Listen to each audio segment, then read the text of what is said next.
Y en fin, que a mí cada día me apasionan más todas estas cosas porque soy un absoluto ignorante, cada vez sé menos y cada vez hay tantas áreas de las que quiero aprender y que están en vanguardia.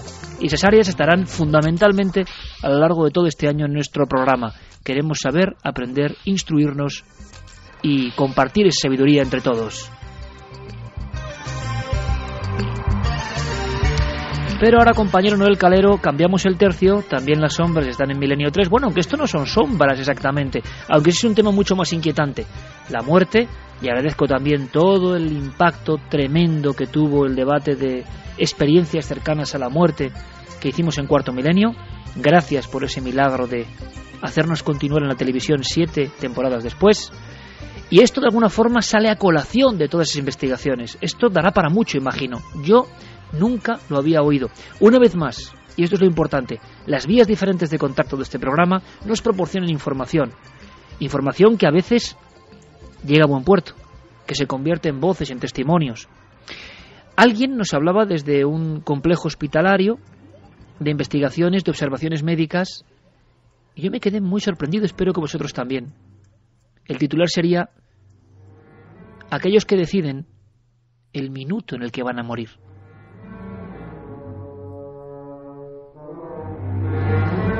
Y fijaos que de hospitales hemos hablado mucho, a todos los niveles.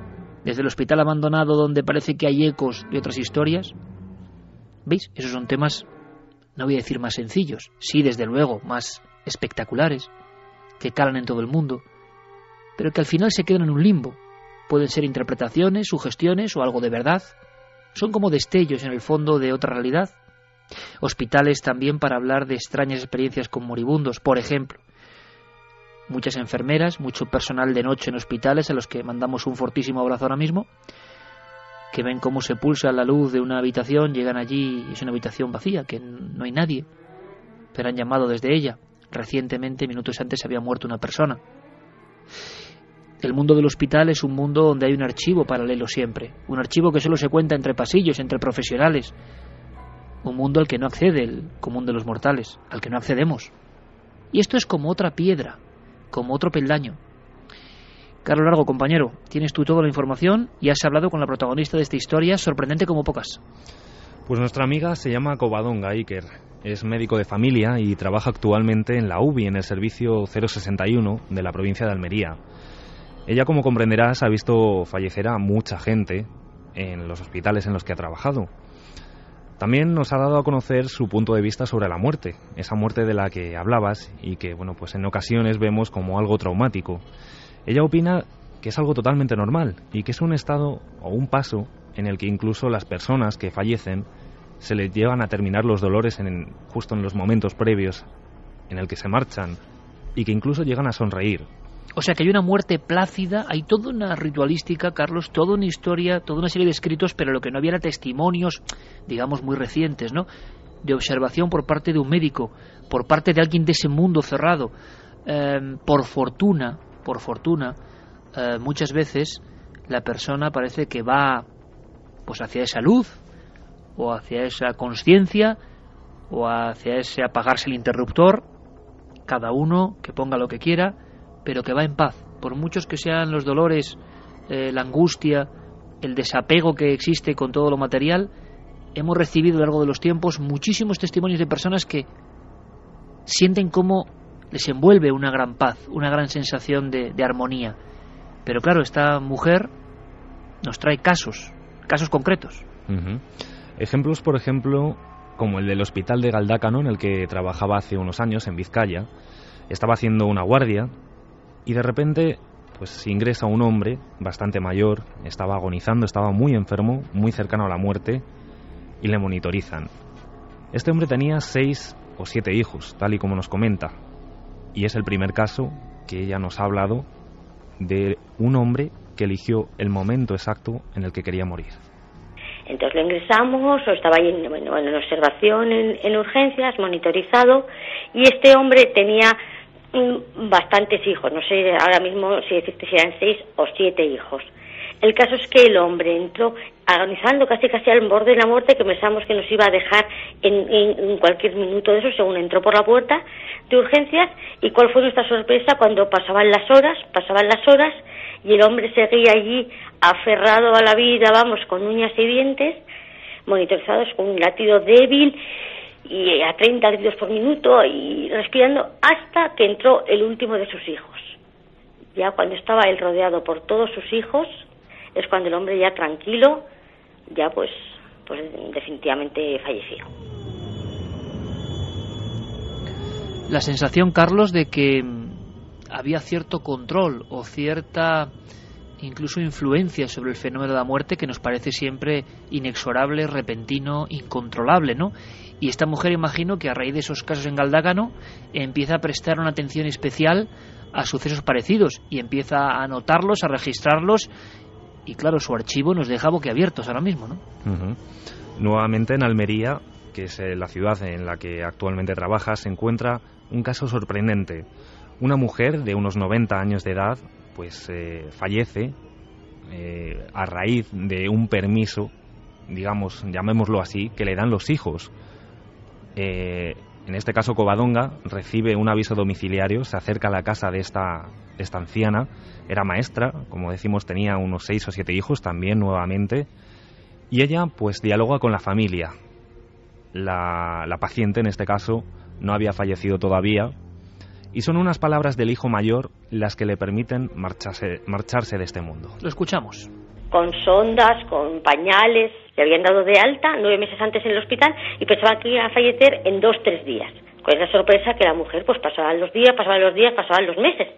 Entonces yo les dije, ¿le han dado permiso a esta mujer para dejar el mundo este? Y me miró toda la familia con una cara como diciendo, a mí, pensando, esta mujer por mí debe estar loca, o dice unas cosas como no un poco raras. Pero bueno, insistí tanto que el mayor de sus hijos allí, que estaba en el domicilio, pues me hizo caso.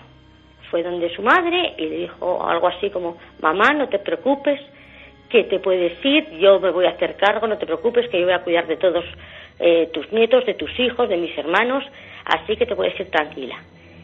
Y no llegó ni a 20 minutos, la mujer también falleció. Aquí lo curioso, entre otras muchas cosas, claro, es cómo esta profesional del mundo de la UBI, ni más ni menos, ese mundo donde está la delgada línea roja entre la vida y la muerte, Santi Javier, se refiere un poco a, no sé, a ideas o conceptos como muy antiguos que hemos escuchado en las tradiciones arcaicas más profundas, por ejemplo, de España, el permiso para morir. Esto, viniendo del ámbito médico, implica la permanencia, ¿no?, de muchas creencias poderosísimas que influyen hasta en ese momento cumbre. Me parece maravilloso e impresionante, sinceramente, no sé a vosotros. Hombre, la verdad es que, como muy bien has dicho, los profesionales que tienen contacto directo con la muerte todos los días tienen conocimiento directo que va mucho más allá de cualquier cosa que se pueda aprender en las facultades o en los libros.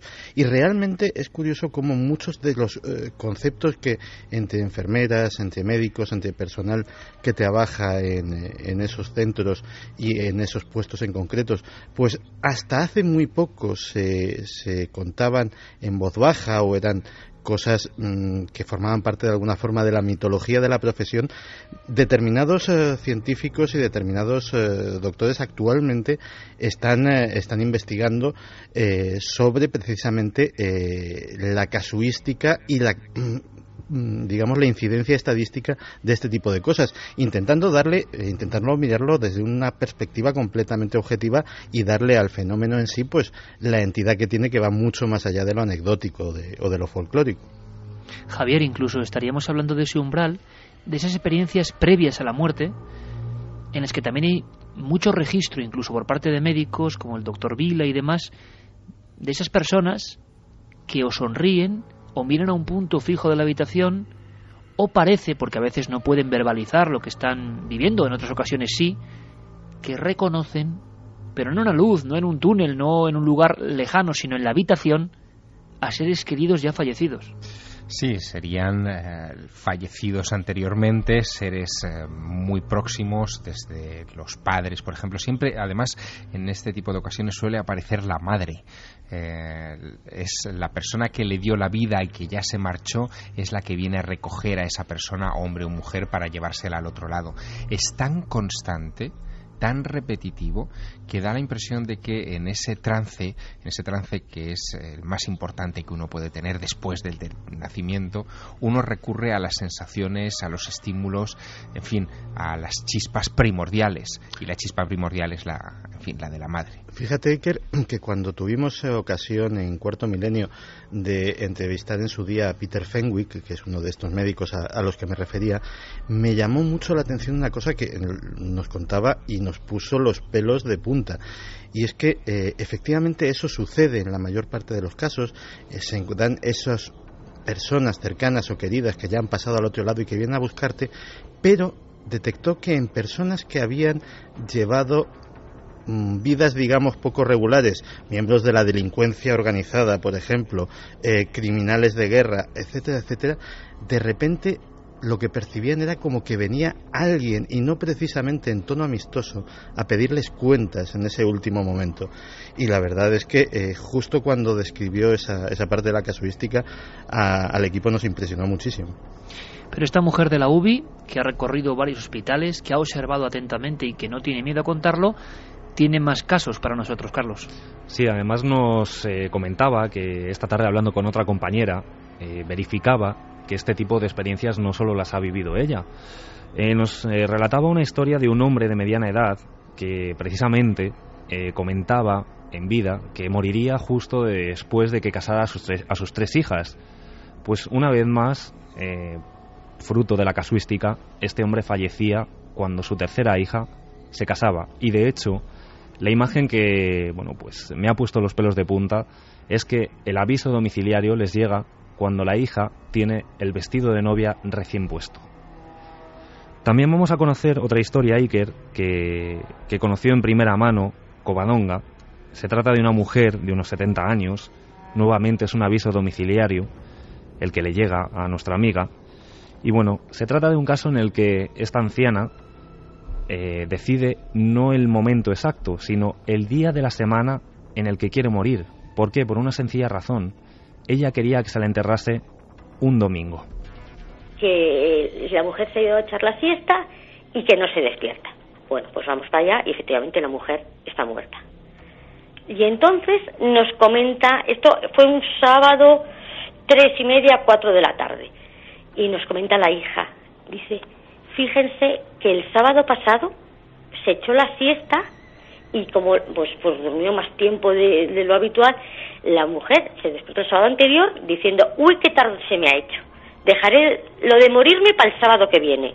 Y entonces cuando nos dijo esto el familiar, nos quedamos todos como atónitos, pues la mujer se quería ser enterrada en domingo, entonces su afán era morirse en sábado a una hora apropiada para poder ser enterrada en domingo y que no se le haga muy tarde porque entonces se le entierra el lunes. Claro, el sábado anterior la afirmación de su madre le había parecido algo así como, bueno, cosas de señoras mayores, bueno, el sábado que viene me voy a morir. Bueno, pues efectivamente, al sábado siguiente falleció. ¿Se puede de alguna forma controlar la muerte? ¿Se puede decidir en ese umbral en qué parte de la frontera quedarnos? Parece increíble, ¿no? Me gustaría mucho, Carlos, recopilar de cara al final del programa también cuestiones de nuestros oyentes sobre esto, si conocen más casos o si les parece un simple cúmulo de casualidades. Sea lo que sea, lo interesante es que de ese círculo cerrado casi nunca sale nada. Y yo aplaudo enormemente a las personas que se atreven a salirse del redil y a contar historias que quedan siempre en esos cenáculos, ¿no? Somos público con ganas de aprender y queremos saber. De todo lo que nos ha contado Covadonga, creo que hay algo, Carlos, que ya tiene tintes antropológicos, que tiene tintes ritualísticos y que se entremezcla con, bueno, muerte, UBI, cableados, enfermedad, o sea, cosas modernas, ¿no? Y de repente, en mitad de todo eso, surge con una fuerza, como un magma primigenio, el rito, la fuerza del rito y el material del rito. Uh-huh. No digamos de qué material se trata, porque creo que la historia es de verdad no sé, de novela, pero real, y parece que relativamente habitual. Pues simplemente daremos el nombre de un hospital, el Hospital del Poniente, en El Ejido, Almería. Ahí hay una creencia, como tú decías, que actualmente se sigue utilizando. Creo que son los devotos de Virgen del Carmen en el hospital aquí, en el Hospital de Poniente, en el Hospital del Ejido, pues eso, pues personas mayores que están allí y que están ahí pues pasando, que les cuesta, digamos, pasar la puertilla hacia la muerte, y siempre hay alguno, ¡ay, la tierra! Entonces van para afuera, cogen tierra de allí mismo, de los jardines que hay en los alrededores del hospital, y le ponen tierra debajo de los pies, y fallecen. Dicen, para que mueran tranquilas las personas, venga, vamos a ponerles tierra, y mueren con la tierra bajo los pies. Estoy absolutamente seguro, compañeros, de que nuestro amigo José Luis Cardero, el antropólogo, tendría mucho que decir, porque es como si en ese mundo frío, hospitalario, aséptico, alejado de la madre tierra, en el fondo todo tiene que ver, ¿eh?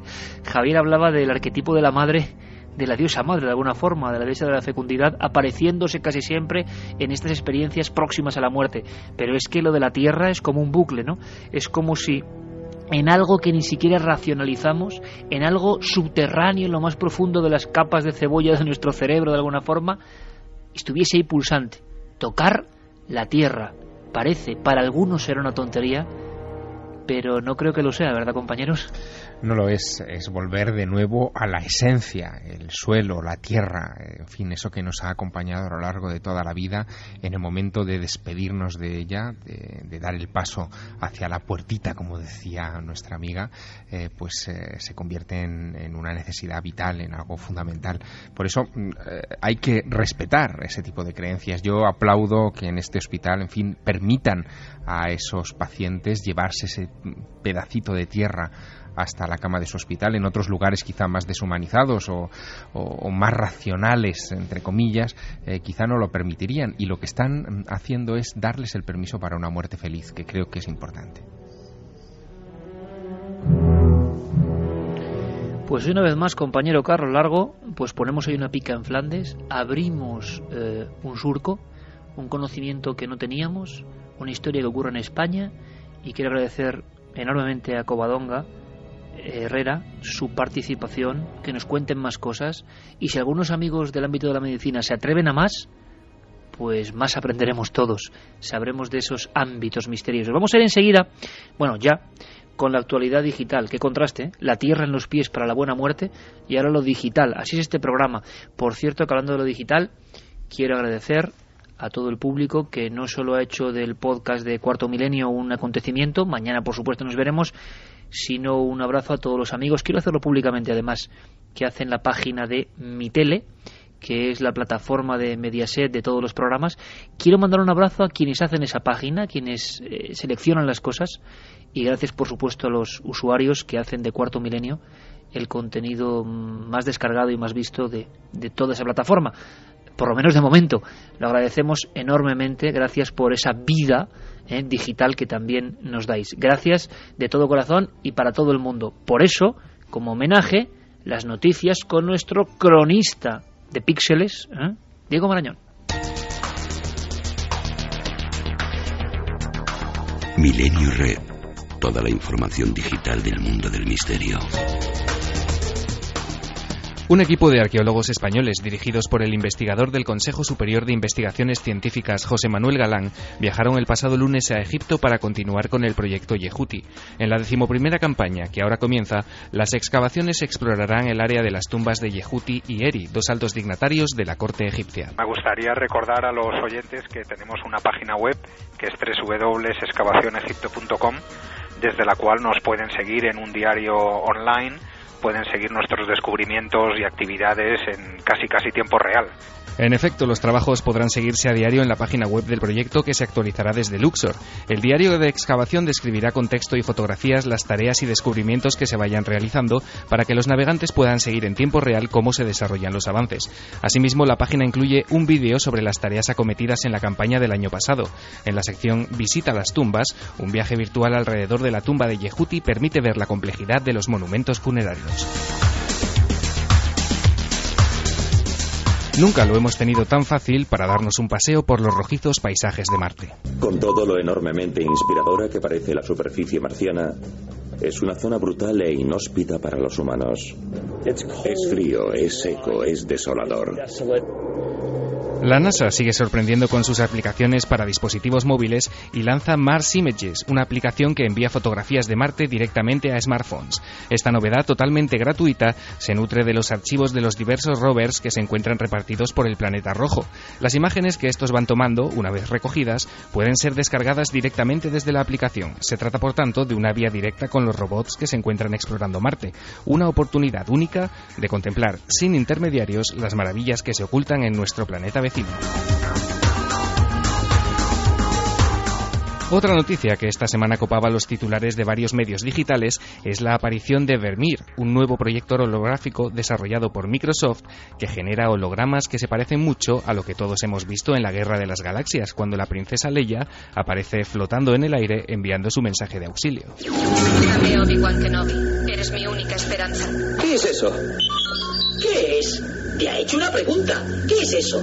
Ayúdame, Obi-Wan Kenobi. Eres mi única esperanza. El dispositivo produce una ilusión óptica que puede verse desde cualquier punto sin necesidad de usar gafas especiales y sin que exista una pantalla o un cristal de por medio. Vermeer, que proyecta unas 3.000 imágenes por segundo, es visible a lo largo de 360 grados y puede ser tocado sin problemas. De hecho, es posible que el sistema reconozca esos toques y reaccione en consecuencia. El proyector se encuentra en fase experimental, por lo que aún existe un gran margen de mejora en aspectos como el parpadeo de las imágenes o su complejidad. La incertidumbre generada por la amenaza de proliferación nuclear y el calentamiento global ha provocado que esta semana el Boletín de Científicos Atómicos adelantase un minuto su cuenta regresiva para el apocalipsis. Escuchamos a Robert Scolow, miembro de esta asociación. El mundo está en aprietos. Mucha gente quiere vivir mejor de lo que vivimos ahora, en un planeta de tamaño finito. No es tan grande como nos gustaría que fuese. Y tenemos problemas con nuestra atmósfera, con nuestros bosques, con nuestros océanos, con nuestro sistema político, nuestros valores, y será increíblemente difícil superarlo para el resto de este siglo y más allá. El simbólico reloj del apocalipsis, cuyos movimientos pueden seguirse en Internet, marca ahora las 12 de la noche menos 5 minutos, lo que metafóricamente nos sitúa a 300 segundos del temido cataclismo nuclear. Así lo hacía público esta semana Alison McFarlane, presidenta de la asociación que en 1947 creó el reloj del fin del mundo para ilustrar la inminencia de una catástrofe atómica. Con esta modificación, el reloj del juicio final recupera el minuto que había perdido en enero de 2010, última vez que sus agujas habían retrocedido 60 segundos. Desde que el simbólico reloj fue creado, su inquietante cuenta atrás ha sido ajustada 19 veces.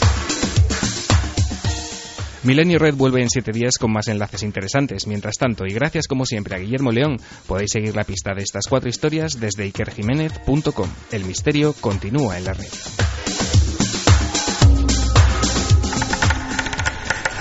Milenio 3. Detrás del misterio. En busca de una respuesta. Cadena Ser.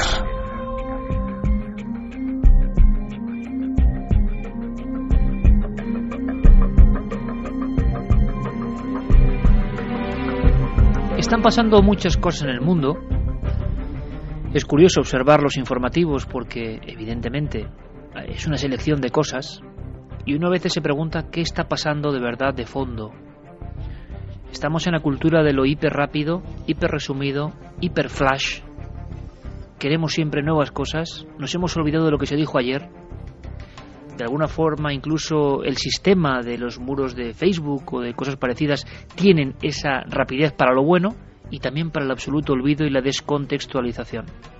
La sección de Santiago Camacho de Conspiraciones es un clásico desde el 2002, desde el inicio, hace una década, parece mentira, de Milenio 3, precisamente porque intenta hacer lo que pocas personas hacen, ahondar en conceptos, hilar tramas y quizá aproximarse a una verdad convulsa, porque parece que está ocurriendo algo en torno a lo nuclear, evidentemente, y Santi tiene más datos que es difícil escuchar en otro lugar. Santi, todo tuyo.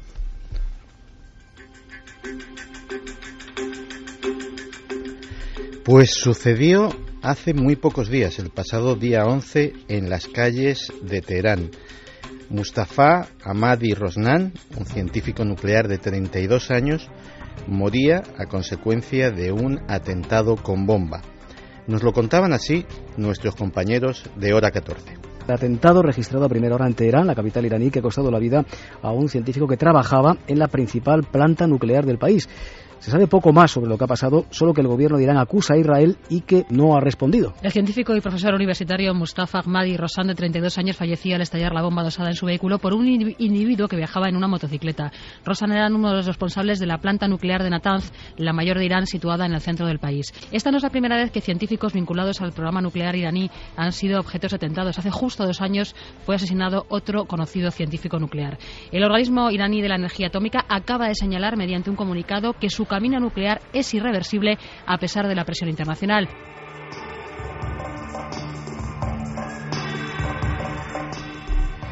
Efectivamente, una calle atestada, en uno de esos atascos de tráfico que parece ser caracterizan a las calles de Teherán.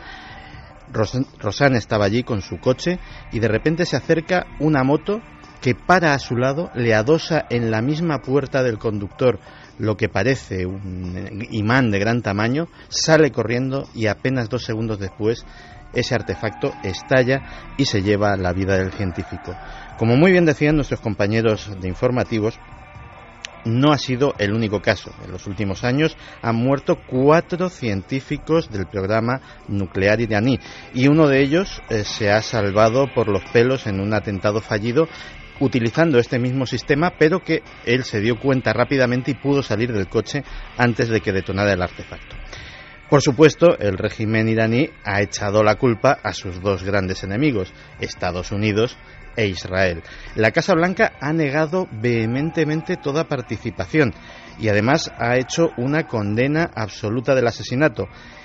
En Israel, digamos que la negación ha sido bastante más vaga y de hecho hasta un portavoz militar apuntó lo siguiente, dijo: no sé quién se ha vengado del científico iraní, pero desde luego yo no voy a derramar ni una sola lágrima.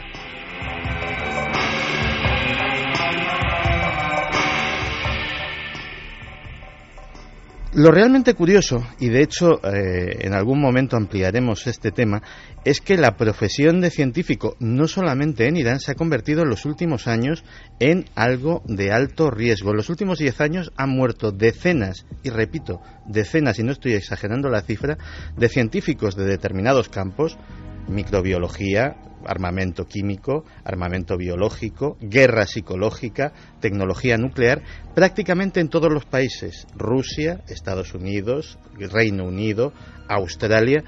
Ya te digo que ampliaremos el tema, pero lo realmente curioso es que esto no es la primera vez que sucede y muy cerca también del entorno de Israel.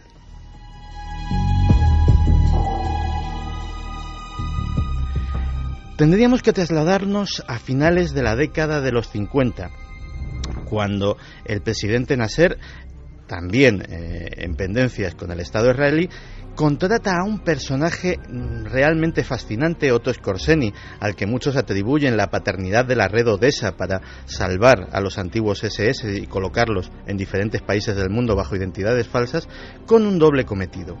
El primero es entrenar y dar entrenamiento de comandos a sus tropas de élite. Pero el segundo es reunir a los antiguos ingenieros de cohetes de la factoría de Peenemünde, a orillas del Báltico, donde se desarrollaron las V1 y las V2, para crear su propia tecnología de misiles.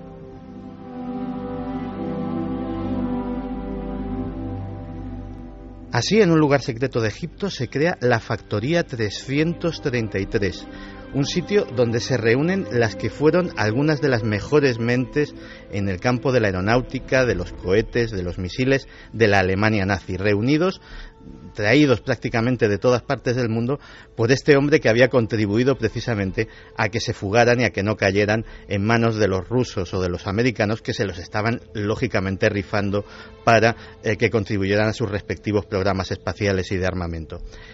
Lógicamente, el Mossad, que no se le escapa absolutamente nada, se entera de que esta Factoría 333 está en funcionamiento y está desarrollando esta tecnología y decide tomar cartas en el asunto.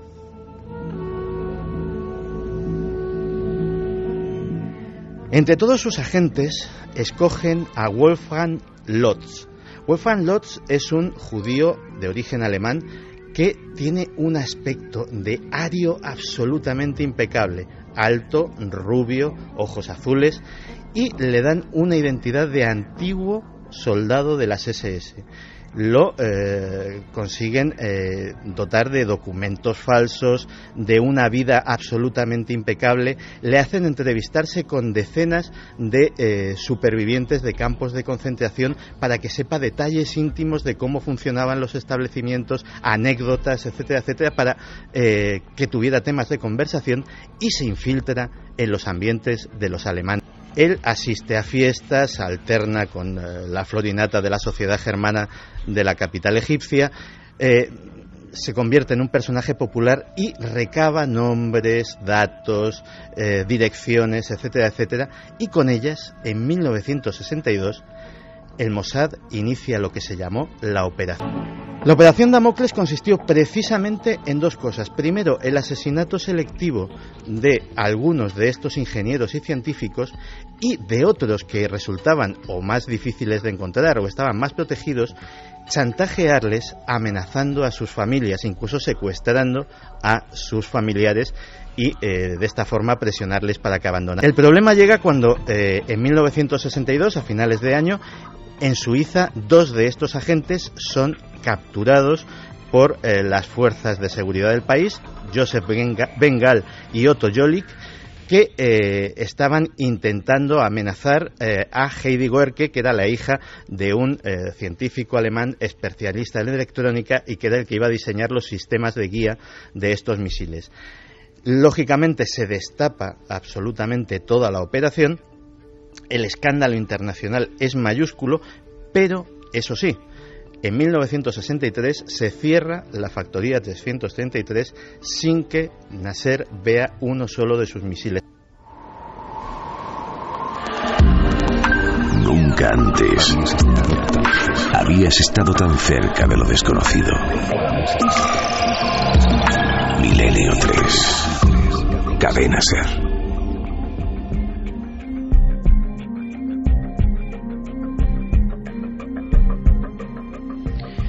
Lo dice como sentencia y muy bien Santiago Camacho. Nada sucede por vez primera, siempre echando atrás las manillas del reloj y los archivos, sobre todo, nos encontramos con raíces de cosas, de argumentos. Qué interesante es ver la historia de esta forma, qué interesante, Santi. Yo no sé si esto tiene de conspiración también algo o no. Sé que mi amigo Javier Sierra, en su eterna búsqueda del misterio, es curioso este oficio, Javier, uno busca el misterio, los misterios se entremezclan en la vida, pero uno no deja de soñar con nuevos proyectos. Yo sé que a ti la luna te llama especialmente la atención, sé que todo lo que está en torno a ese mundo extraño, ese satélite extraño, te cautiva. Y me hablabas, tenías mucho interés en contarnos a todos, y te vamos a escuchar muy atentamente, sobre algo que tiene que ver con ese matrimonio, no sé si bien ha venido o no, entre los rusos y la luna. ¿Qué ha pasado? Bueno, en este caso no es nuestra luna más inmediata, es la luna, una de las dos lunas de Marte, en este caso es la luna Phobos, que tenía que en estos momentos estar, bueno, a punto de recibir una misión rusa que por desgracia no va a llegar nunca. Es más, dentro de 16 horas esa nave espacial rusa va a reentrar en nuestra atmósfera y va a caer probablemente a unos 400 kilómetros, al menos eso dice la agencia Roscosmos de Moscú, a unos 400 kilómetros de la costa chilena. ¿Qué es lo que ha sucedido? Bueno, lo que ha sucedido es lo siguiente. Una nave de 14,6 toneladas, la Phobos Grund, que significa suelo de Phobos, bueno, pues va a reentrar después de que fallase su puesta en órbita y su lanzamiento hacia territorio marciano. No está, por lo tanto, en ese vacío cósmico de 566 millones de kilómetros que separan el planeta rojo del nuestro. No va a llegar nunca a la luna de Phobos, no va a desentrañar sus misterios, no va a tomar tierra en la luna de Phobos, ni tomar muestras del Grund, del suelo de Phobos, ni vamos a saber finalmente, lo que hay en ese lugar. Los rusos llevan años obsesionados con la luna de Phobos, y esto es muy llamativo porque sus homónimos americanos y ahora los nuevos partícipes en la carrera espacial, que son los chinos, no parecen especialmente interesados en una luna pequeña, deforme, que tiene un comportamiento singular, eso sí, dentro del sistema solar, puesto que su órbita es mucho más veloz que la de cualquier otro cuerpo celeste conocido en nuestro vecindario cósmico. Pero los rusos se obsesionaron con ello ya en los años 50. Uno de los padres del programa espacial soviético, Joseph Losky, se fijó en esa luna y apostó que probablemente las características de su forma y de su velocidad en torno al planeta rojo se debían a que se trataba de un cuerpo hueco, por lo tanto artificial, y por lo tanto quizá una nave extraterrestre a la deriva que merecería la pena investigar. Esto parece ciencia ficción, Iker, pero a los rusos les ha motivado mucho. Tanto que en los años 1988 y 89 ya mandaron dos naves que fracasaron en su empeño. Una, Phobos 1, ni siquiera llegó a su objetivo, le ha pasado como a esta Phobos Grunt. Pero la otra, Phobos 2, sí alcanzó la luna de Phobos y en 1989 nos envió algunas de las imágenes más sorprendentes que hasta entonces habíamos visto de ese minúsculo punto en nuestro vecindario.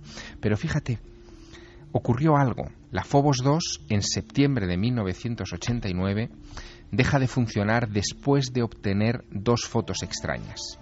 Una es una imagen de un objeto junto a la Luna de 20 kilómetros de largo por 1,5 kilómetros de ancho, una especie de sombra blanca cuya naturaleza jamás se aclaró, y la otra es una sombra que algunos pensaron que era de la Phobos 2, pero por el aspecto de la sombra no se correspondía a la anatomía, a la morfología de la nave, y que otros terminaron pensando que se trataba de la sombra, en fin, de un vehículo extraterrestre que estaba cerca de esta misión soviética. Las fotos las vimos en Europa, en la Europa previa al desmembramiento y a la caída de la Unión Soviética, gracias a una cosmonauta que en 1991 se las llevó a un congreso de ovnis en Tucson, Arizona, y contó a los medios de comunicación qué es lo que había sucedido con esas imágenes. Si te parece, escuchamos ese documento. Por supuesto.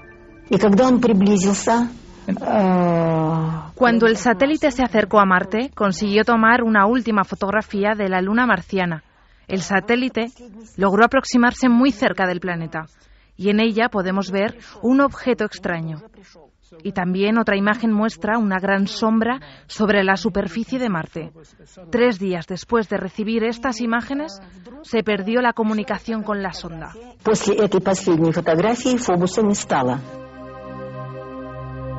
Parece, Javier, de película de ciencia ficción espacial, y estoy recordando, quizá me equivoque, pero no es Phobos y Deimos, no son Phobos y Deimos los que tienen esa leyenda de nombre impuesto por una extraña sincronicidad a través de los viajes de Gulliver, si no recuerdo mal, de Jonathan Swift. Así es. Es una historia apasionante que tiene que ver con Phobos y Deimos, espanto y terror. Exactamente, son los dos nombres que se les dieron a estas lunas de Marte y que no se descubrieron hasta fecha relativamente reciente, pero en los viajes de Gulliver ya se describe la existencia de estos dos satélites e incluso su rotación. En fin, Jonathan Swift, el autor de este libro, tenía alguna clase de información privilegiada que ninguno de sus contemporáneos poseía y que volcó en clave de ficción en esta obra. Es un misterio más a añadir, porque fíjate que este asunto de las Phobos y especialmente de la Phobos Grunt, que por desgracia ha fallado en su misión y que veremos caer dentro de 16 horas, forma parte también de una extraña maldición que rodea últimamente al programa espacial ruso.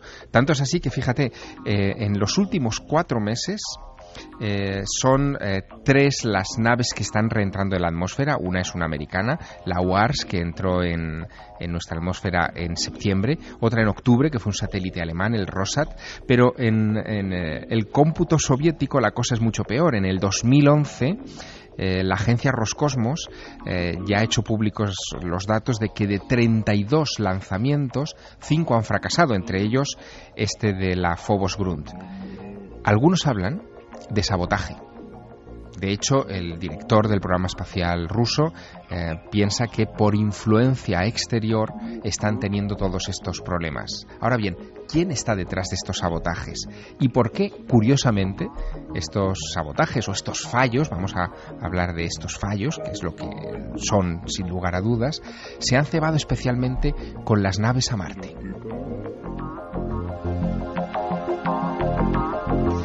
Y una cosa más, Javier, ¿sabemos algo de esas fotografías, de esas imágenes previas a la caída del muro de Berlín, tan de novela del cosmos y de la ciencia ficción?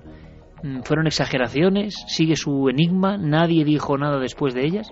Bueno, hubo intentos de explicación y se habló de fallos en la telemetría y en el envío de esas imágenes.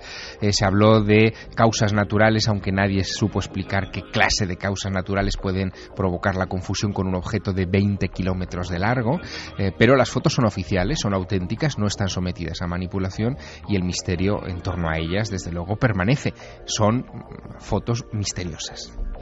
Pues del misterio en el cosmos, Noel Calero, compañero, rompemos en la recta final y nos marchamos con mensajes de nuestra audiencia. Lucía Antonio nos decía: me pasó con mi abuela. Cuando ella estaba ingresada en el hospital estaba yo con ella y de repente vi para la puerta de la habitación como un flash. Vi a mi abuelo con su boina que llevaba muerto 5 años y a las pocas horas mi abuela murió. Cristóbal González nos contaba: buenas madrugadas, enorme programa, felicidades. Yo soy enfermera en un geriátrico y he visto varias veces gente esperando un permiso o esperar a ver a todos sus seres queridos para morirse. Bueno.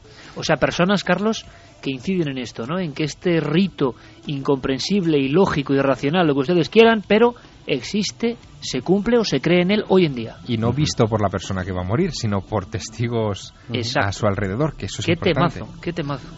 Y que también nos escribían muchos oyentes haciendo mención a nuestro primer dossier, al tema de las diosas madre. Manuel decía: mujer vista como creadora de vida al igual que la naturaleza, creadora de la vida.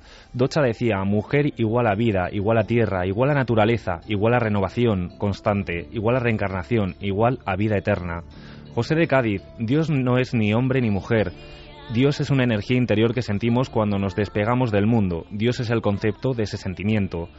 Jessica: cuando era pequeña leí algo sobre Lilith. Se la representaba como un vampiro que aparecía en los sueños y se aprovechaba de los hombres. Mi sincera enhorabuena a Iker y a Carmen por esta nueva vida. Pedro de Yecla: para mí Dios no es ni hombre ni mujer, simplemente es una creación de los humanos para buscar explicaciones a lo inexplicable.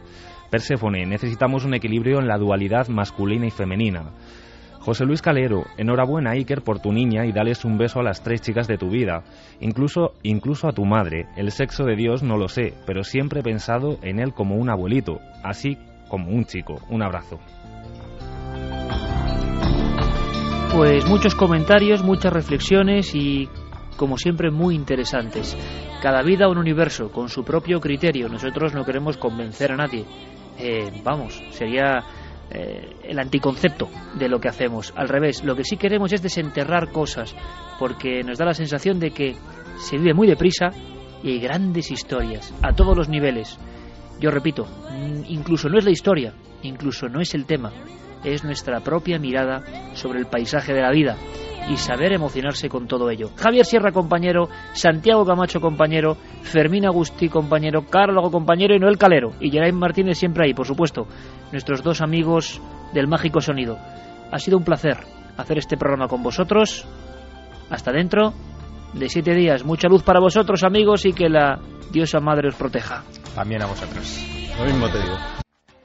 3 de la madrugada, 7 minutos. Estamos en Milenio 3 en un día especial. Un día especial, Carlos, que yo creo que además habrá sido notado por nuestros oyentes, que nos habrán dejado alguna felicitación para Iker y para Carmen, ¿no? Bueno, pues una no. Han llegado decenas y decenas y decenas. Y bueno, pues vamos a leer algunos de esos comentarios que han llegado a nuestras vías de contacto, milenio3 con número @cadenaser.com, a la página web, las frases de los oyentes, cadenaser.com, y a la nave del misterio, a nuestras redes sociales, Facebook, Twitter y Google+. Vamos a leer algunos de ellos, de estos comentarios. Antón nos decía felicidad y alegría, Carmen e Iker. David, por ejemplo, nos decía que la niña os dé toda la felicidad que nos ha dado con tu programa desde la primera noche que os escuché en 2003. Enhorabuena y milenios de felicidades, nos decía Gato al Sol. José Luis García, enhorabuena a Iker y Carmen, os deseo lo mejor para los tres.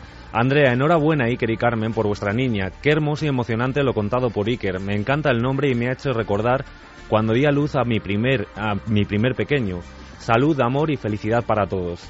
Javier nos decía, enhorabuena Carmen y Iker, bienvenida Alma. Conozco perfectamente las sensaciones de las que habla Iker, porque hace poco más de un par de meses que nació mi hijo, nuestro primer hijo. Adrián, por ejemplo, nos daba la enhorabuena también por la nueva milenaria, que somos un poquito más numerosos, mucha salud, mucha suerte y un beso muy grande a los papás. Saludos desde Costa Rica, para que veas, Santi, la gran cantidad de mensajes que están llegando y dando la enhorabuena tanto a Iker como a Carmen por la llegada de Alma. Pues no me extraña, porque en el fondo Alma es un poco ahijada de todos. Va a tener muchísimos padrinos milenarios. Y ya tenemos los datos, muy rápido, que antes teníamos esos problemas técnicos.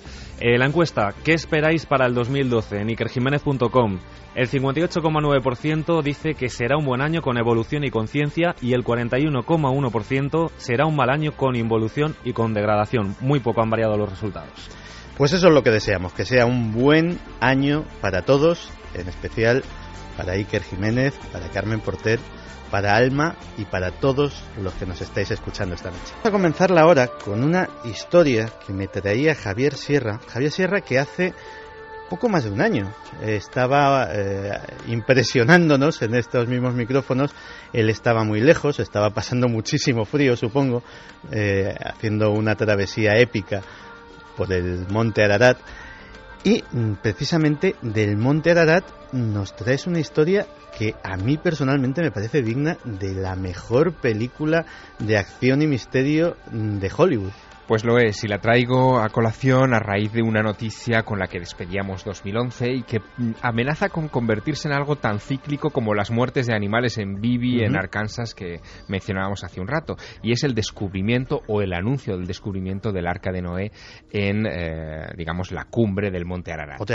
Otra vez. El último descubrimiento se hizo público hace exactamente un mes, el 9 de diciembre del año pasado, cuando Daniel McGivern, que es el presidente de Shamrock de Trinity Corporation, que es una organización religiosa, en realidad, que busca pruebas de que el Génesis es un libro de historia y no un texto religioso, anunciaba que gracias a la utilización de un radar de suelo, de un GPR, habían podido encontrar en un glaciar de 90 metros de grosor a 5.059 metros de altura en esa cumbre que tiene 5.165, un tablón de madera que se encuentra a unos 7 metros de profundidad, de unas dimensiones muy considerables. Sería una especie de viga de 37 metros y medio de largo. Un señor tablón. Sí, por 7 y medio más o menos de ancho, es decir, un tablón o un conglomerado muy notable, y que según Daniel McGivern, pues no es sino un resto evidente del Arca de Noé petrificado dentro de ese glaciar. Lo curioso es que esta no es una historia nueva. Daniel McGivern ya había hecho ese tipo de declaraciones y había anunciado parte de ese descubrimiento en su propia página web, que se titula Noah's Ark Found, en el año 2009, es decir, que ya lleva un tiempo dándole vueltas a este asunto, y se suma a una serie de historias muy recurrentes en torno a este tema que yo investigué en su momento bastante de cerca cuando tuve que escribir El Ángel Perdido, pero que me han servido en estas horas para rescatar unas declaraciones que todavía no había compartido con nuestros milenarios. Las declaraciones me las hizo un oficial retirado, un sargento mayor del Ejército de los Estados Unidos, con una hoja de servicio de 28 años, que se llama Robert Dean. Robert Dean se hizo muy famoso en los años 90, principios de los 90, cuando él dijo que mientras trabajaba para la OTAN, en una misión a la que le destinaron en Europa, él descubrió que existía un nivel de accesibilidad a los secretos oficiales, que era una etiqueta llamada Cosmic Top Secret, que estaba por encima del Top Secret, ¿no? Cosmic Top Secret. Cosmic Top Secret. Y en torno a ese Cosmic Top Secret se habían guardado los grandes arcanos de la humanidad, desde la visita de extraterrestres, el accidente de Roswell y, por supuesto, también la búsqueda del Arca de Noé. Y en ese contexto me cuenta algo que parece el resumen perfecto de una película de acción norteamericana, pero me gustaría que lo escucháramos de su propia voz. Pues vamos a escuchar a Robert Dean. El Ararat es territorio turco, los turcos son nuestros aliados, pero los turcos no saben nada sobre esto, y nosotros no les hemos dicho nada ni pedido ningún permiso.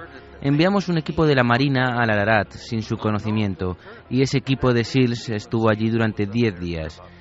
Los llevaron con helicóptero y los lanzaron en paracaídas en su interior, a unos 4.000 metros de altitud. Los helicópteros normalmente no vuelan tan alto, pero nosotros tenemos helicópteros que lo hacen. La gente no lo sabe, pero tenemos helicópteros que alcanzan los 5.000. Así que situamos al equipo de marines y se trajeron consigo lo que describieron como artefactos anómalos.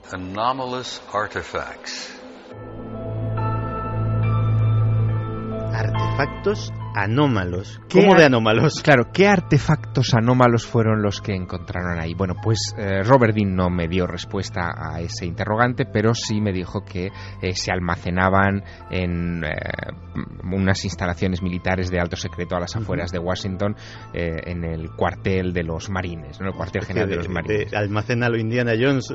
Efectivamente, una especie de almacén a lo Indiana Jones. Lo que venía a sugerir Robert Dean, sin llegar a decirlo en aquella conversación que mantuve con él, es que quizá esos artefactos eran de procedencia extraterrestre, con lo cual artefactos de procedencia extraterrestre dentro del Arca de Noé ya es como rizar el rizo de todos los misterios. Yo no doy credibilidad absoluta, desde luego, a este testimonio, sobre todo después de haber pisado el Monte Ararat y de haber explorado parte de esos glaciares y de ver la orografía tan compleja que tiene ese lugar. Es verdad que es una montaña en la que todo cabe, porque, en fin, su formación, el hecho de que fuera un antiguo volcán lleno de rocas basálticas con infinidad de recovecos, el hecho de que el diámetro solo de la montaña sea uno de los más grandes de la Tierra, tiene 40 kilómetros toda su extensión, bueno, pues hace que allí pueda caber de todo y que en su permafrost, en sus cumbres de hielo perpetuo, pueda haber fragmentos de lo que fuere. Pero tanto como pensar que un equipo de SEALs entraron dentro del Arca, se trajeron artefactos y hoy en día están descansando en Washington, a mí particularmente me cuesta reconocerlo, pero a raíz de estas noticias y previniendo que quizá en la segunda mitad de 2012 vuelva a anunciarse de nuevo un descubrimiento del Arca de Noé, no está mal que esta noche aquí nos adelantemos a él. Pues una historia realmente fascinante. Helicópteros que vuelan a 5.000 metros de altura, SEALs ultra entrenados entrando en la propia Arca de Noé. En fin, digno de una película. Y de películas vamos a hablar en un momentito.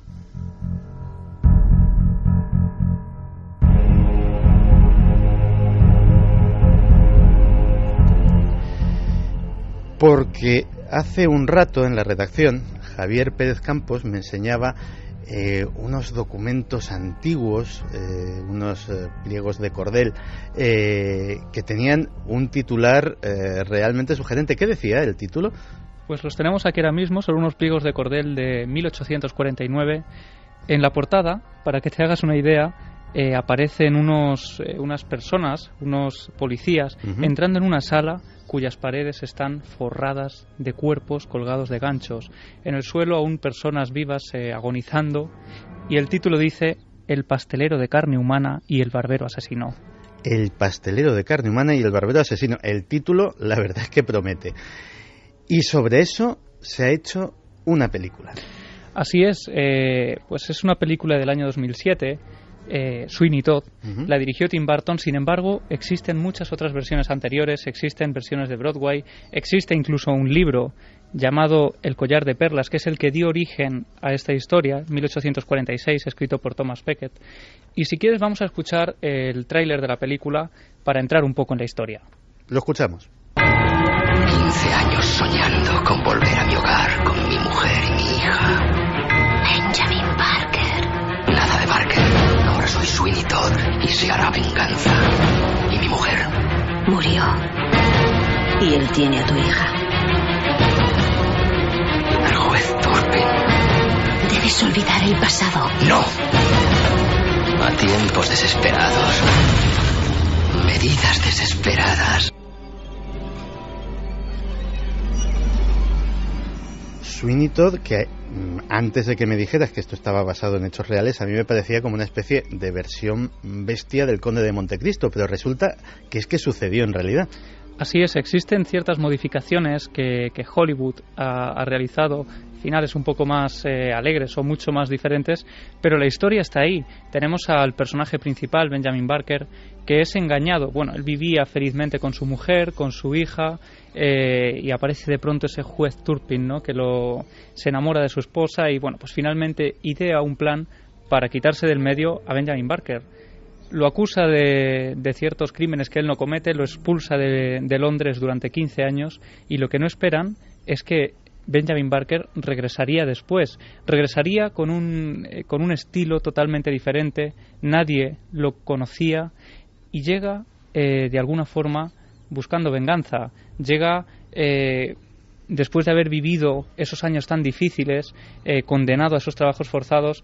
Y él tenía una vida próspera en una barbería, que además hay que recordar que en aquella época, en el siglo XVIII, pues el barbero era también un poco el cirujano, ¿no? Y el sacamuelas. Dentista, efectivamente. Eso es. Pues si quieres vamos a escuchar otro corte de la película para seguir entrando y conociendo más de este personaje. 15 años. Me he podrido en un infierno por una falsa acusación. 15 años soñando con volver junto a mi mujer y mi hija. Parece que los años no han sido amables con usted, señor Barker. No. Nada de Barker. Ese hombre ha muerto. Ahora soy Todd. Sweeney Todd. Y se hará venganza.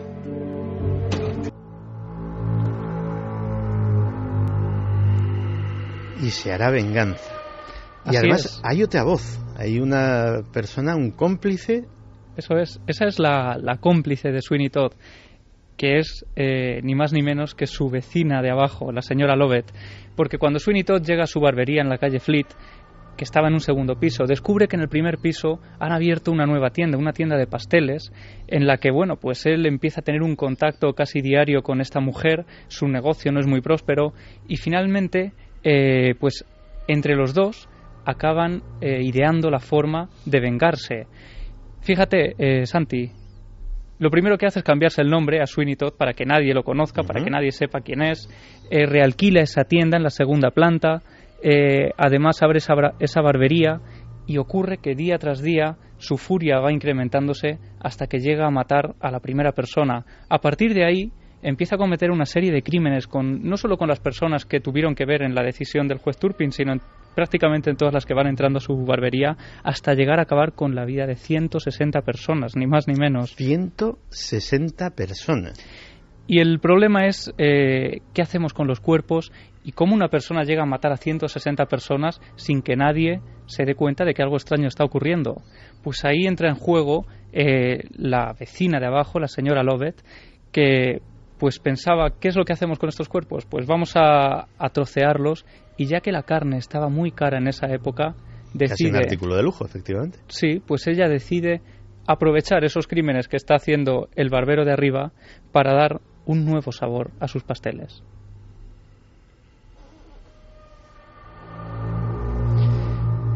Para que te hagas una idea, Santi, los pasteles de la señora Lovett empiezan a tener una gran fama en Londres y como empanadas de carne, ¿no? Así es, son empanadas de carne y pasa de tener un negocio que estaba muriendo prácticamente a enriquecerse de una forma bastante importante. Y la gente que pasaba por allí decía que la textura y el sabor de ese relleno de los pasteles era algo que no habían probado nunca y que describían como una delicatessen. Fíjate que eso es una constante. Voy a esperar a que termine la historia, pero ha sucedido en otras ocasiones y ha habido casos en la historia criminal europea muy célebres al respecto. O sea que esos esas empanadas de carne se convierten en algo famoso en todo Londres. Así es, como dices, todo el mundo la describe como algo delicioso y finalmente acaban perfeccionando el sistema, porque en vez de estar sacando cuerpos a la calle, que los haría ponerse en el punto de mira de todo el vecindario, pues fabrican una silla que, bueno, de alguna forma se abate hacia atrás, descarga el cuerpo con una trampilla que lleva un conducto que hace caer los cuerpos al sótano, y allí es donde la señora Lovett los recoge para hacer esas empanadillas.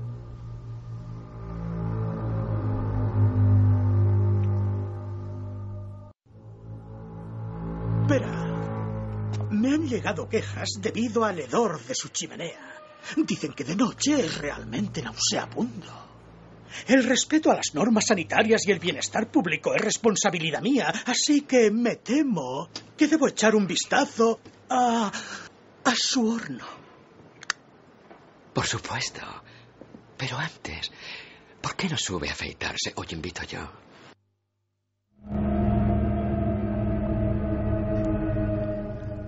Tú fíjate que a mí no me han llegado a afeitar a navaja nunca, pero tiene que ser una sensación de sentirse indefenso ante un instrumento que te puede quitar la vida en un segundo. En una zona delicada, además. En una zona muy delicada. Y así era como Sweeney Todd disponía de sus víctimas. La mayor parte de ellas no tenían nada que ver con su venganza original. Es decir, este hombre entró en un furor criminal ya absolutamente imparable. Y supongo que el beneficio comercial que le sacaban a esos cadáveres influiría bastante también. Claro, él garantizaba de alguna forma el afeitado más apurado, y es una de las bromas, ¿no?, que se hacían. Uh-huh. Pero es que de hecho estamos escuchando todas estas historias y vemos cómo de repente los vecinos empiezan a notar un hedor muy extraño, muy desagradable por las noches. Incluso hay vecinos, familias, que denuncian que personas de su entorno habían entrado en esa barbería y jamás habían vuelto a salir. Es entonces cuando empiezan ya a llevarse a cabo investigaciones de diversa índole, y por ejemplo la principal es la del magistrado Richard Blunt, que inicia esa investigación dejándose afeitar por Todd, siempre acompañado de una persona porque no atrevía a quedarse solo, sí. Y bueno, hasta que en 1801 se hace un registro y se encuentran huesos, ropas y relojes de oro en la cueva, en el sótano de esa casa, es decir, que también se quedaban con las pertenencias de los cuerpos. Finalmente, Lovett confiesa y se suicida tomando veneno, y Sweeney Todd es ahorcado en un mes de enero como este de 1802 a la edad de 46 años, y entregan su cuerpo al Real Colegio de Cirujanos de Londres. Pero es que además el periodista Peter Haining es el que sacó a la luz toda esta historia real en el año 2007, tras 10 años de investigación en legajos de la zona, y descubre otros datos impresionantes, como que Sweeney Todd nació en 1756, que se crió en un ambiente de pobreza y que probablemente también esas palizas entre de su padre a su madre, había cierta violencia doméstica, y todo eso influyó en ese ambiente conflictivo.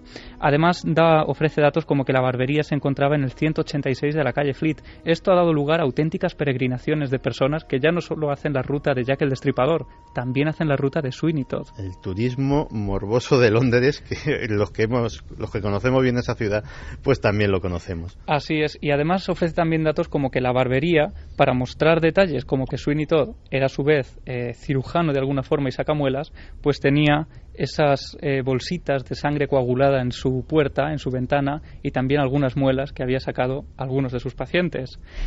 Y bueno, pues ofrece otros datos como que la barbería, bueno, pues la distancia que tendría con la tienda de pasteles, que estaba en realidad no encima y debajo, sino una al lado de la otra, uh-huh. y otros muchos datos. Lo curioso, Santi, fíjate, esta historia llega a España, como decíamos al principio, en 1849. Eso es, ¿cómo llega ese pliego de cordel que me has enseñado?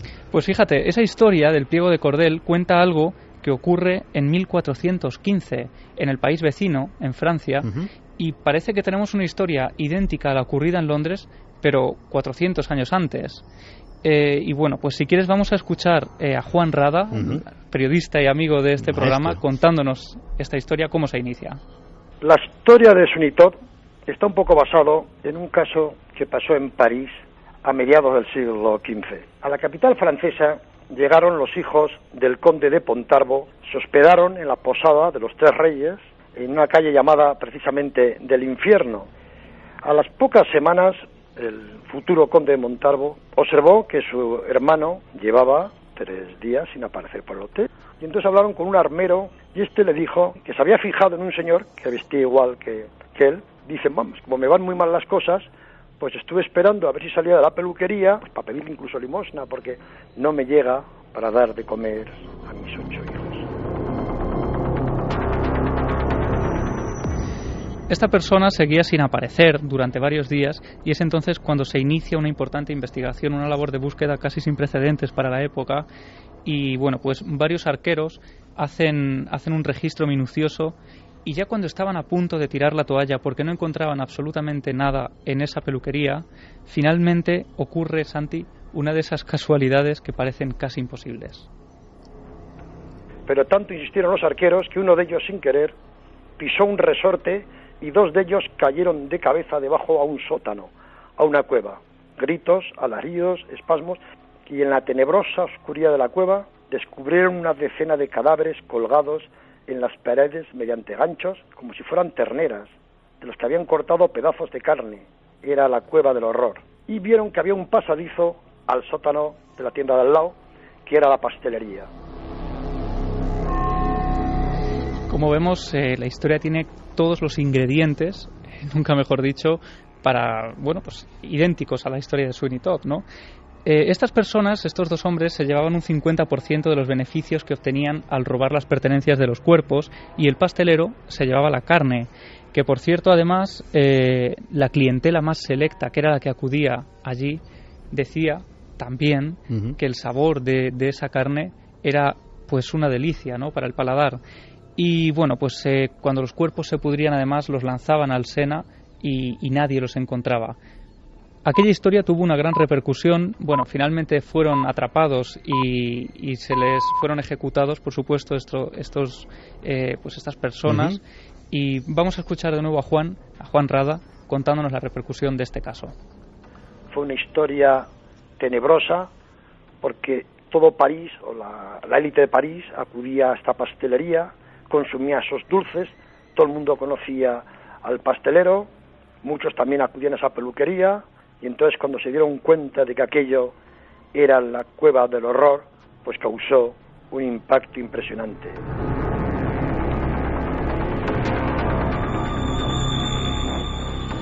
Pues Javier, parece mentira cómo algunas pautas del horror se van repitiendo en el tiempo. Y fíjate que cuando me contabas este caso me vino a la memoria el caso de Fritz Haarmann, el carnicero de Hannover.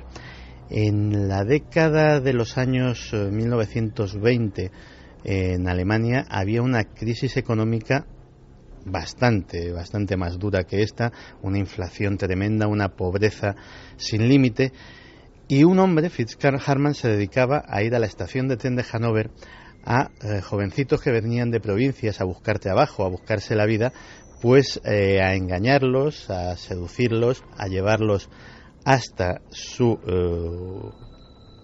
carnicería, y allí los dejaba sin sentido, parece ser que abusaba de ellos sexualmente, y los metía automáticamente en la máquina de hacer salchichas. Hasta que le atraparon, y le atraparon mucho tiempo después, las salchichas de Fritz Haarmann se convirtieron en las más famosas de Hannover. La gente hacía auténticas colas por comprarlas. Como ves, una y otra vez, las mismas pautas se van repitiendo a lo largo de la historia negra.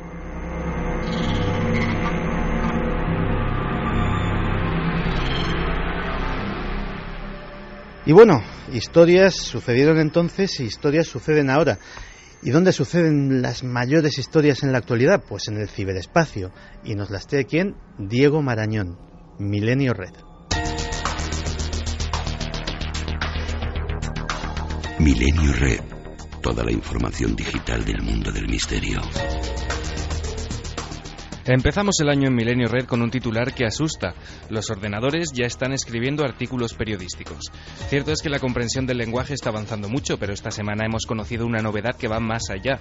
Hablamos de pura y dura generación de lenguaje. 2 empresas estadounidenses han empezado a escribir noticias cortas por ordenador. De momento son resúmenes deportivos de 1 o 2 párrafos. El software recoge datos como, por ejemplo, estadísticas deportivas, informes financieros de empresas y construcción y venta de viviendas, y los convierte en artículos. Con los años, las posibilidades que Arthur Clarke escribió en su día y que se convirtieron en imágenes gracias a Stanley Kubrick están mucho más cerca de lo que parece. Tengo todavía el mayor entusiasmo y la máxima confianza en la misión, y quiero ayudarle.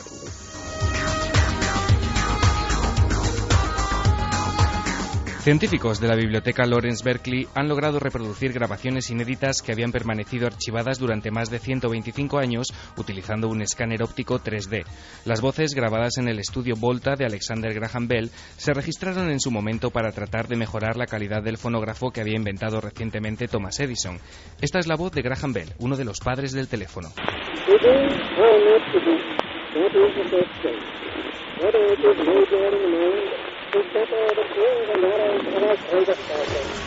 Los documentos sonoros fueron donados a la biblioteca por el propio inventor, quien sin embargo no los acompañó de un reproductor, por lo que su voz ha permanecido más de 125 años sin ser escuchada. Usando un sistema llamado Irene 3D que permite escanear cualquier tipo de grabación sin entrar en contacto físicamente con el soporte, los científicos y un grupo de restauradores han logrado reproducir las grabaciones por primera vez sin dañarlas. Los rumores sobre un hipotético apagón de Internet son cada vez más insistentes. La Stop Online Piracy Act, la ley SOPA, está trayendo mucha cola. Entre sus detractores está el fundador de Wikipedia, Jimmy Wales, que ha propuesto un nuevo método de oposición a este proyecto de ley. Se está planteando vaciar totalmente la enciclopedia gratuita. En efecto, fue Wikipedia quien comenzó a promover la idea de una huelga, o apagón como lo llaman los medios, contra la ley SOPA. Parece que la propuesta gustó, y ahora otros gigantes de Internet están meditando tomar acciones similares.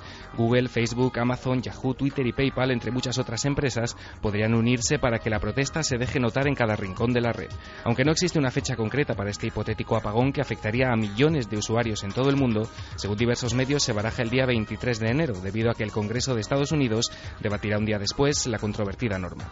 De concretarse la idea, todavía no está claro si el apagón afectaría solamente a los estadounidenses o si sería una maniobra a nivel mundial.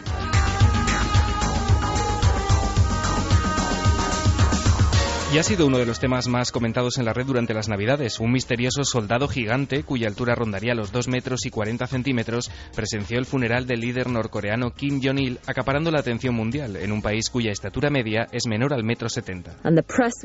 La prensa estaba allí para registrar cada momento, incluyendo esta llamativa foto. Twitter entró en ebullición cuando apareció la imagen que muestra lo que parece ser un soldado gigante, sobresaliendo del resto de la muchedumbre. La ya célebre imagen fue tomada por la agencia de noticias Associated Press y en ella se aprecia un numeroso grupo de soldados atendiendo las exequias del líder. Lo curioso es ver cómo un auténtico coloso humano sobresale en la fotografía. Algunos medios internacionales suponen que se trata de un jugador de baloncesto de aquel país. Otros diarios creen que la imagen ha sido retocada con el objetivo de aparentar que las Fuerzas Armadas norcoreanas son más numerosas de lo que en realidad son. Sea como sea, estamos ante la auténtica serpiente navideña en lo que al misterio cibernético se refiere. Aquí lo dejamos. Si queréis profundizar más en estas historias, nuestro compañero Guillermo León os facilitará los enlaces necesarios para ello. Nosotros nos escuchamos de nuevo dentro de 7 días, porque el misterio nunca se detiene y porque el misterio continúa en la red. Milenio 3. Detrás del misterio. En busca de una respuesta. Cadena SER. Pues los que no hayan tenido ocasión de ver la fotografía, que efectivamente consulten la página web, porque esto del soldado gigante en el funeral de Kim Jong-il es realmente impresionante y está dado lugar a teorías conspiranoicas que hablan de experimentos genéticos para crear supersoldados en Corea del Norte. En fin, la imaginación echa a volar. Mañana, en Cuarto Milenio, vamos a tener un debate. No sé si tan intenso y tan vehemente como el que acabamos de presenciar en esta mesa, pero vamos a tener un debate muy interesante sobre experiencias cercanas a la muerte, sobre las ECMs. En ese debate se tratarán todos los aspectos del tema, algunos inéditos y muy interesantes. Y a raíz de ello, Carlos Largo me ha contado una historia que me ha dejado pues muy sorprendido con un tema que yo conozco, o creo que conozco relativamente bien, como es ese de las experiencias cercanas a la muerte, y sin embargo me encuentro con un testimonio de una persona que es un hombre de ciencia, un hombre racional, que su vida y su trabajo se mueven en los parámetros absolutamente cartesianos y científicos, y que sin embargo, por su peripecia personal, pues ha protagonizado no uno, sino varios de estos hechos. Y con él ha estado, y con él ha hablado, y con él ha compartido su vivencia. Carlos Largo, cuéntame. Pues Santi, la verdad es que este encuentro con esta persona fue fortuito, fue a raíz de un reportaje pues para Cuarto Milenio. Uh-huh. Y bueno, pues empezamos a hablar acerca de... Que no tiene nada que ver con experiencias cercanas a la muerte. Efectivamente, nuestro invitado es licenciado en Ciencias Químicas y asesor medioambiental. Uh-huh. Es una persona de mucha reputación. Y bueno, pues que hablando con él, pues un día me confiesa que él desde pequeño ha convivido con la muerte. Uh-huh. Desde muy pequeño ha estado en contacto con este tipo de encuentros y, como bien decías, no solo ha tenido una experiencia, sino hasta una decena, tal y como él me relataba. Sí, sí. Desde la edad muy temprana, por ejemplo, desde el primer año de edad, uh-huh. Su madre le comenta ya que estuvo en varias ocasiones a punto de morir. Todo esto parte de un simple hecho. La familia había tenido una muerte muy marcada, que era la muerte del hermano mayor. Uh-huh. A raíz de ahí, a nuestro invitado, que se llama Amador Barambio, pues empiezan a ocurrir una serie de cosas, enfermedades, que le hacen permanecer en casa durante prácticamente 6 años. 6 años en una cama, en su habitación, enclaustrado. Digamos como una especie de niño burbuja, uh-huh. que, como él decía, pues no había descubierto todavía el mundo. Pero si te parece, vamos a dejar que sea él mismo, Amador Barambio, licenciado en Ciencias Químicas, repito, que cuente cómo fueron sus primeros años de vida y su relación con la muerte. Yo calculo que ella nunca me lo dijo, pero al estar con mucha ropa me debí destapar porque tenía calor y cogí una bronquitis. En aquellos tiempos no había los adelantos de antibióticos que hay ahora y se me quedó crónica. Entonces mi infancia transcurrió prácticamente encerrado en mi casa. No tengo recuerdos de juegos en el exterior, a la escuela fui muy tarde, porque del año hasta los 6 años aproximadamente, pues estuve muy enfermo y a punto de morirme como 13 o 14 veces, ¿no? Entonces mis recuerdos son siempre muy muy traumáticos, de ver, incluso recuerdo haber visto un ataúd blanco de pie, y yo estando en una cama y con el médico hablando con mi madre y mi madre llorando, o ver lo que llaman mortaja en los pueblos, es decir, una ropa para un niño para poderlo enterrar, recuerdos de gomas inyectándome suero en mis venas, la visita del practicante, en fin, fue muy triste, ¿no? Un niño al que le llevan a los pies de la cama su futuro ataúd. O sea, la imagen no puede ser más espeluznante. Y que quizá él mismo no entendía y que comprendió años más tarde cuando sufre la experiencia cercana a la muerte que más le impacta y que más le marca para el resto de su vida. Tenía unos 19 años aproximadamente, estaba en la Universidad de Valencia estudiando Ciencias Químicas y bueno, pues sufre una especie de shock y a partir de ahí empieza a tener una vivencia que, bueno, pues como él mismo nos va a contar, a partir de ahí le cambia la concepción sobre la muerte y empieza a investigar y bueno, pues vamos a escucharle. Yo siempre he sangrado mucho por la nariz, no sé si por efecto de las inyecciones antibióticas y demás que me pusieron en aquella época, y sufrí una pérdida de más de medio litro de sangre. Habían llamado ya al médico de urgencias y en ese momento debió darme una especie de shock, una parada cardíaca o algo parecido. Y yo no recuerdo perfectamente toda la situación porque viví lo que viví, pero al mismo tiempo era consciente de lo que pasaba a mi alrededor. Yo deducí luego leyendo más tarde que había tenido una salida extracorpórea. Entonces, en ese momento lo que viví fue como un personaje que yo no vi, pero que sentía a mi lado, que me acompañaba y pasaron mi vida hasta esos 19 años como una especie de fotogramas. Es decir, si lo que había hecho era muy positivo, yo sentía un amor maravilloso, formidable, que me marcó. Nunca he sentido un amor así en vida, ¿no? Por el contrario, cuando pasaban a otra escena y revivía, o como otra película, otra parte de mi vida, vivía, por ejemplo, algo que yo había hecho mal. Y entonces sentía un dolor hondísimo, muy profundo y muy desahogador, que el personaje que pudiese estar a mi lado me calmaba, ¿no? Inmediatamente el médico, cuando se me produjo la parada cardiorrespiratoria, entró, me pusieron una inyección de vitamina K, por lo que me comentaron los compañeros y por lo que yo vi, sé que me llegaron a hacer reanimación cardíaca y volví. Entonces, pero yo creo que fueron realmente no mucho tiempo, porque me imagino si hubiesen quedado trastornos de algún tipo a nivel cerebral, y reviví, y yo recordaba perfectamente toda la escena. O sea, podía decir lo que habían dicho mis compañeros y vi todas esas situaciones, pero no llegué nunca a sobrepasar el túnel. Un personaje que le acompañaba a los pies o al lado de su cama constantemente, como en esas historias del tercer hombre que relatábamos hace unos programas, hace una temporada más o menos. Uh-huh. Y a raíz de ahí, pues Amador empieza a investigar, conoce todos los libros que trataban estas experiencias, Moody, efectivamente. Y además un elemento muy importante, que es que su mujer, su esposa, se dedica al medio sanitario. Uh-huh. Han estado en varios pueblos de Cuenca como médicos locales, digamos, y bueno, pues allí han podido conocer de primera mano más experiencias en las que gente que estaba a punto de morir decía estar acompañado por esa especie de persona. Que estábamos a 100 kilómetros y casi 2 horas de camino del hospital más cercano, que era Cuenca. Entonces ella vivió allí situaciones límites en el que, bueno, yo recuerdo pues a gente que murió en su camilla, acompañó a muchos moribundos, y ella sí que desarrolló una especie de sentido especial en el sentido de poder calcular casi el momento preciso de la muerte, ¿no?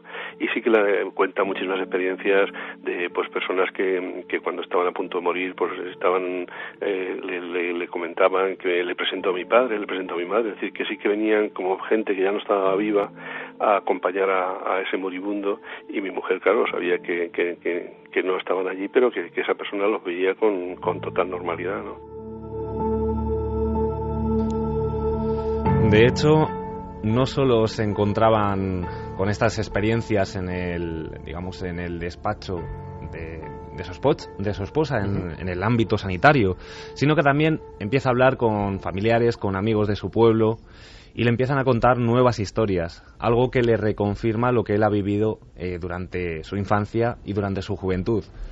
Pero vamos a hacerle a Amador la pregunta clave: ¿tiene miedo a la muerte después de todo lo que ha pasado? Esto es lo que nos ha respondido.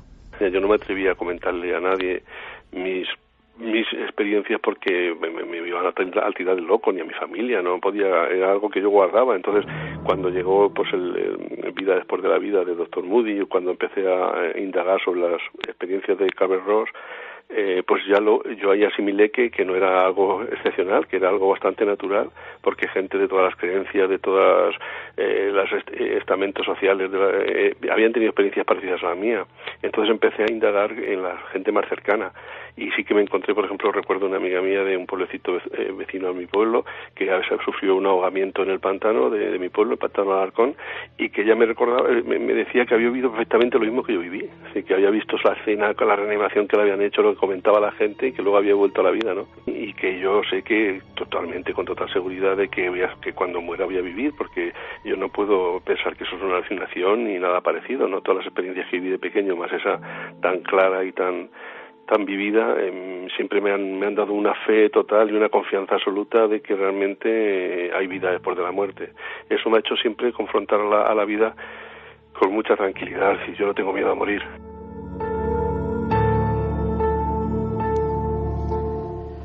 Una experiencia común de la que habla poca gente, de la que mucha gente más de la que pensamos la ha tenido, pero muy pocos hablan de ella en alto, y que tiene como punto común que todos los que la han vivido han perdido automáticamente el miedo a la muerte, el miedo a pasar al otro lado, a esa cita desagradable pero ineludible para todos.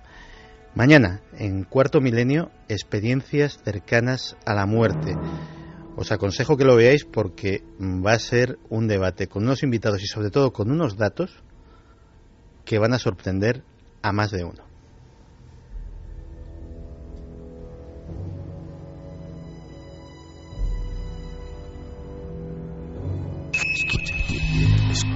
¿Quieres conocer la respuesta? Milenio 3 en la SER.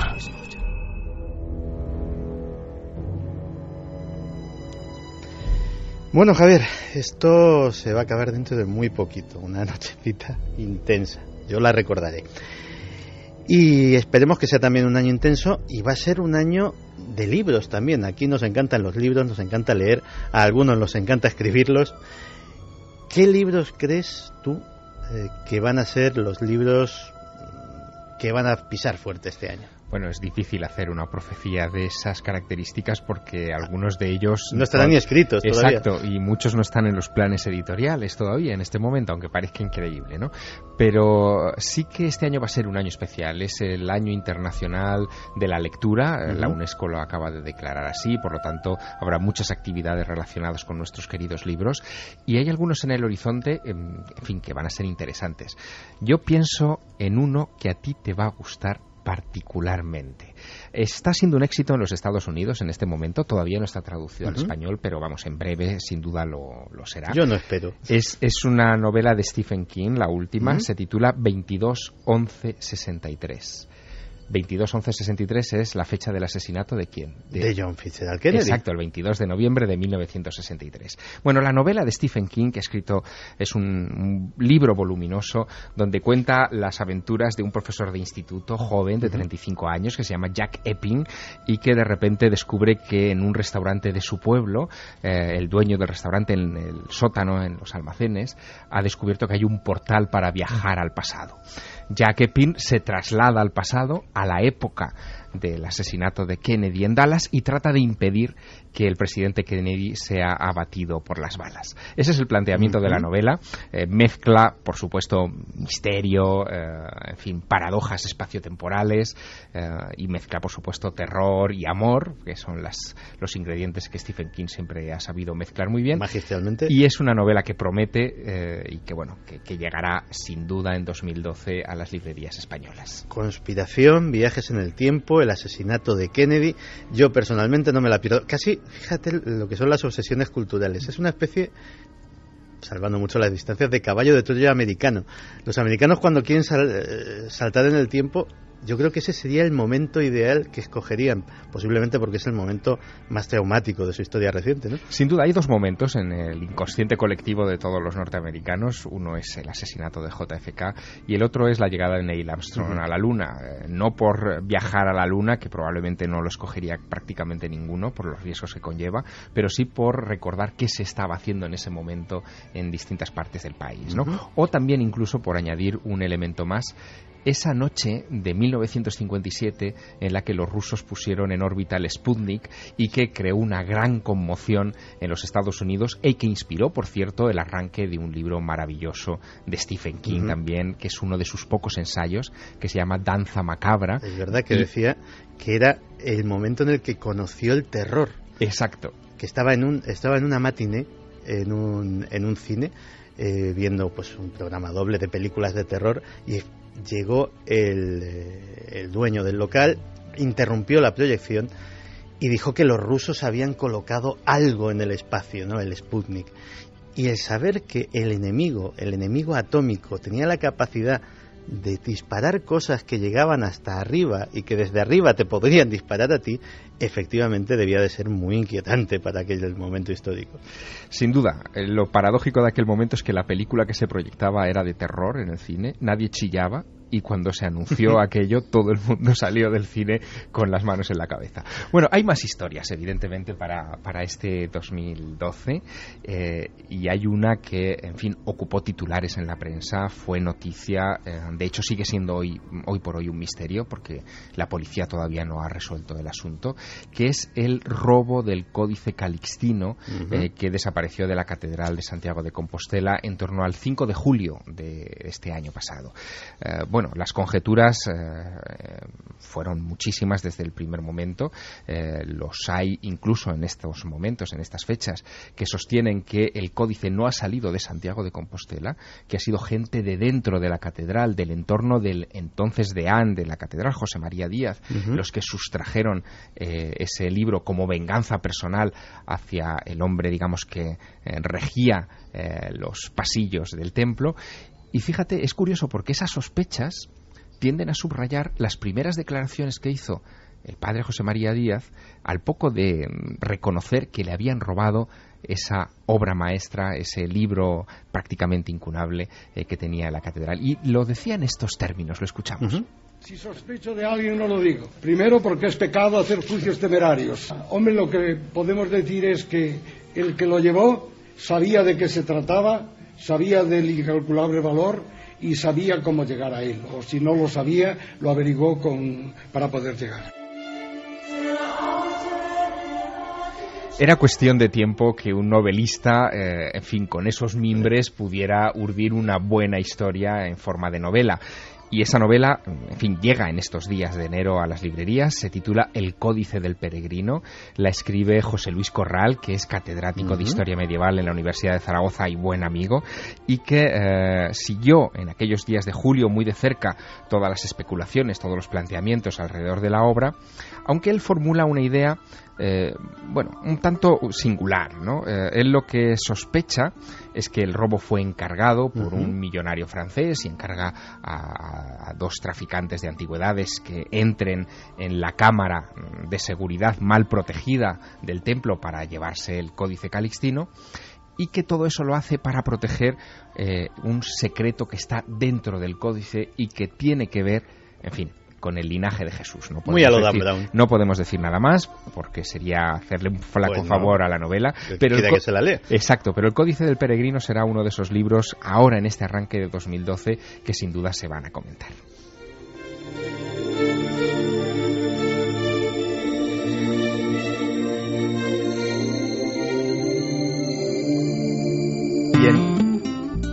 Y en esa lista de libros pendientes, de ensayos y novelas que sin duda leeremos, yo apostaría a que habrá por lo menos una docena de ellos que tendrán que ver con una efeméride importante en este 2012 y de la que nos tendremos que ocupar antes o después. ¿Qué se celebra? Se celebra el centenario del hundimiento del Titanic. Caramba. Hecho que también da para todo tipo de historias. Si estuviera aquí Carmen, lo habría sabido a la primera. Claro, bueno, pues sobre esto sin duda va a haber novelas, va a haber ensayos, va a haber libros sobre la maldición de una momia que iba, por ejemplo, en las bodegas del Titanic y a la que se le atribuyó también ese luctuoso suceso. En fin, habrá sin duda literatura de ese tipo. Y nos esperan varias cosas. Por ejemplo, en un término más cercano a lo que hemos hablado esta noche en el programa, 2012, en fin, lo que nos espera, Sirio, la editorial Sirio va a publicar Tiempo Fractal de Greg Barden, que es uno de los libros que más se han comentado en este tiempo en círculos New Age de los Estados Unidos, donde se comparan los modernos conceptos de la realidad fractal con el antiguo concepto de los ciclos de tiempo, donde todo regresa, todo se repite, lo bueno y lo malo, y esta crisis no sería sino un reflejo de esos ciclos, ¿no? Volvemos a pasar por crisis que ya hemos pasado en la antigüedad. De hecho, dentro de muy poquito vamos a hacer aquí en Milenio 3 un programa haciendo un paralelismo entre los grandes descubrimientos de la física cuántica, de la física, de la astrofísica, y lo que pensaban, lo que intuían, lo que meditaban los místicos, los pensadores orientales, los filósofos antiguos, que no está ni muchísimo menos tan... Y bueno, es un momento, como hemos dicho, un programa extraño, Y un programa en el que, a pesar de que el que os habla pues ha tenido su bautismo de fuego en el micrófono amarillo de la cadena SER, caramba, lo que impresiona el micrófono amarillo, la mesa y el estudio en el que estoy, pues ha sido un programa que, a pesar de las polémicas, a pesar de los barberos asesinos y a pesar de todo, sobre todo tenía como trasfondo alegría, mucha alegría, la que sentimos por nuestros amigos que seguramente nos están escuchando.